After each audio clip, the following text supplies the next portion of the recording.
Meantime, tonight we continue to dig into reports on the training U.S. Marshals undergo to stay safe in situations like we saw Monday.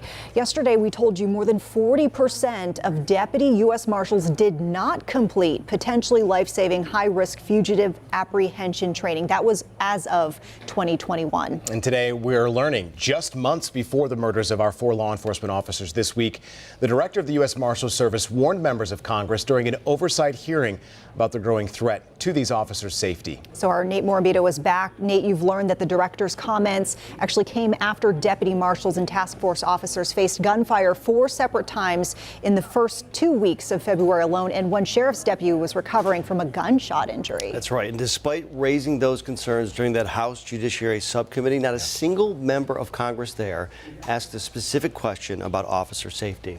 In fact, only one expressed worries about potential funding cuts that he believed would have devastating consequences to the Marshals operations. Director Ronald Davis, we just saw there at the airport, spoke here in Charlotte Tuesday. Just a little more than 2 months prior, he sat before an oversight subcommittee.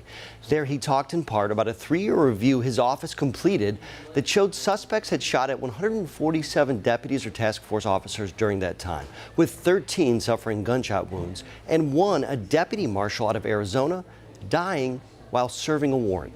He called the work exceedingly dangerous. Officer safety, morale, and wellness have and will continue to be one of my top priorities. We cannot effectively serve the American people if we do not take care of our most valuable asset. The director noted his gratitude for $29 million in this year's budget for deputy safety and wellness, but asked this committee in Congress to keep officer safety front of mind moving forward. And of course, just 2.5 months later, 4 officers died here in Charlotte and several others suffered gunshot wounds. I hope changes will happen. Well, you know what? They did start tracking and making changes after officer deaths, after a recommendation to do so. That happened in the last few years.